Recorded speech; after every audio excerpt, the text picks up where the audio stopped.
లో బ్యాటరీలు ఉండే ప్రాంతంలో అగ్ని ప్రమాదం జరిగినట్లుగా ప్రాథమిక అంచనా వేశారు. విషయం తెలుసుకున్న ఫైర్ సిబ్బంది సచివాలయంలోని 2వ బ్లాక్ వద్దకు చేరుకుని మంటలను అదుపులోకి తీసుకొచ్చారు. ప్రమాదవశాత్తు ఈ సంఘటన జరిగిందా లేక కుట్ర కోణం ఏమైనా ఉందా అనే కోణంలోనూ పోలీసులు విచారణ జరుపుతున్నారు.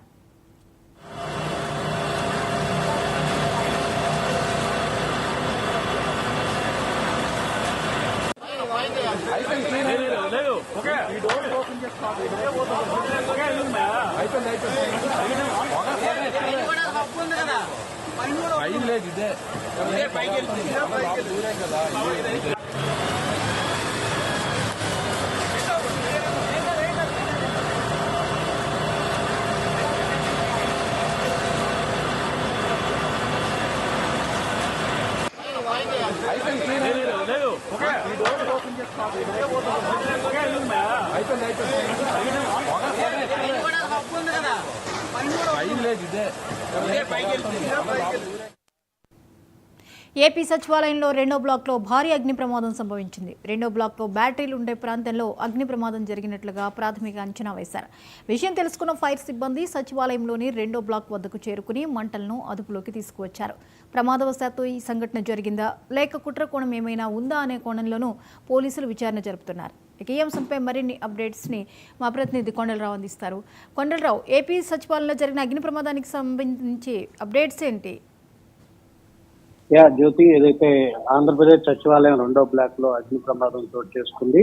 ఏదైతే 2వ బ్లాక్ లో ఉన్న బ్యాటరీలు ఉండే ప్రాంతంలో ఈ అగ్ని ప్రమాదం జరిగింది. అయితే అగ్ని ప్రమాదం జరిగిన విషయం తెలుసుకొని ఫైర్ సేఫ్టీ సిబ్బంది సమాచారం తెలియటంతో అందరూ కూడా ఇమీడియట్ గా వచ్చి అక్కడ మంటలు ఆర్పడం జరిగింది. అయితే ఈ ప్రమాదవశాత్తు జరిగిందా ఈ సంఘటన లేదా ఏదైనా కుట్రకోణం ఉందా అనే దాని మీద కూడా దర్యాప్తు చేస్తున్న పరిస్థితి. ముఖ్యంగా ఏదైతే ఉందో ఈ 2వ బ్లాక్ లో ఏదైతే ఆఫీసులు ఉన్నాయో డిప్యూటీ సీఎం పవన్ కళ్యాణ్ కావచ్చు, ఆర్థిక శాఖ మంత్రి పయ్యావుల కేశవ్, పౌర సరఫరాల శాఖ మంత్రి నాదెండ్ల మనోహర్, టూరిజం మంత్రి కందుల దుర్గేష్, ఆనం రామనారాయణ రెడ్డి, వంగల్పూడి అనిత, హోమ్ మినిస్టర్ కూడా ఇదే బ్లాక్ లో ఉండటంతో ఎలా జరిగింది అనే దాని మీద కూడా పోలీసులు ఇప్పటికే దర్యాప్తు ప్రారంభించారు. షార్ట్ సర్క్యూట్ వల్ల బ్యాటరీలు షార్ట్ సర్క్యూట్ వల్ల జరిగిందా లేదంటే కుట్రకోణంగా ఎవరైనా కావాలని ఇది చేశారనే దాని మీద కూడా దర్యాప్తు ప్రారంభించారు. ఏం జరిగింది అనే దాని మీద కూడా పోలీసులు అయితే మరి కొద్దిసేపట్లో ఎవరున్నారు జ్యోతి. ఈ ప్రమాదంలో ఎటువంటి నష్టం జరిగి ఉండొచ్చు? అంటే ఏమైనా ఫైల్స్ కానీ కీలక డాక్యుమెంట్స్ కానీ వీటికి ఏమైనా ఇబ్బంది ఏర్పడిందా? అలాంటిది ఏం లేదు. ఏదైతే బ్యాటరీలు ఉన్న ప్రాంతంలోనే ఈ బ్యాటరీ షార్ట్ సర్క్యూట్ జరిగిందనే దాని మీద కూడా ఆ కోణంలో విచారిస్తున్నారు. అటు ఏదైతే ఆఫీసుల వైపు కూడా ఈ మంటలు వ్యాపించలేదు, కేవలం ఆ బ్యాటరీలు ఉన్న రూమ్ కు మాత్రమే ఈ మంటలు వ్యాపించడంతో ఏదైతే ఫైర్ సిబ్బంది ఉన్నారో వాళ్ళు వచ్చి మంటలు అయితే ఆర్పడం జరిగింది. ఎలా జరిగింది అనే దాని మీద కూడా దర్యాప్తు అయితే కొనసాగుతుంది. ప్రస్తుతానికైతే ప్రాణ నష్టం కానీ ఆస్తి నష్టం కానీ ఏమి జరిగినట్టు పరిస్థితి అయితే ఉంది జ్యోతి. మరి పోలీసుల అంచనా ఏంటి ఈ ప్రమాదం మీద? పోలీసులు ఎలా జరిగిన దాని మీద కూడా ఇప్పుడు ఏదైతే అగ్ని ప్రమాదం జరిగిన ప్రాంతం పోలీసులు పరిశీలిస్తున్నారు. ప్రస్తుతానికి ఈ రోజు కూడా సెక్రటరియట్ లో కొంతమంది మంత్రులు కూడా పర్యటించనున్నారు. దీని మీద కూడా మంత్రులు అక్కడ సందర్శించి ఎలా జరిగిందనే దాని మీద కూడా మంత్రులు కూడా ఆరా తీయనున్నారు. పోలీసులు ఎలా జరిగిందనే దాని మీద కూడా కొద్దిసేపటి క్రితం దర్యాప్తు ప్రారంభించారు. ఎలా జరిగింది అనే దాని మీద కూడా పోలీసులు ఎంక్వైరీ చేసి దాని మీద కూడా ఒక నివేదిక కూడా ఇవ్వనున్నారు.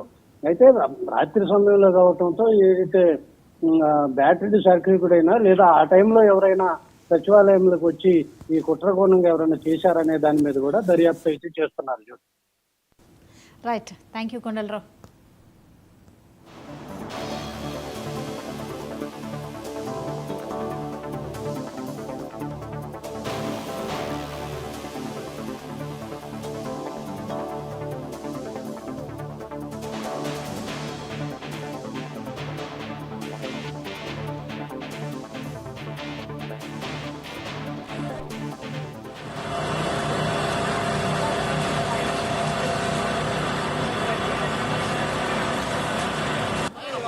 I think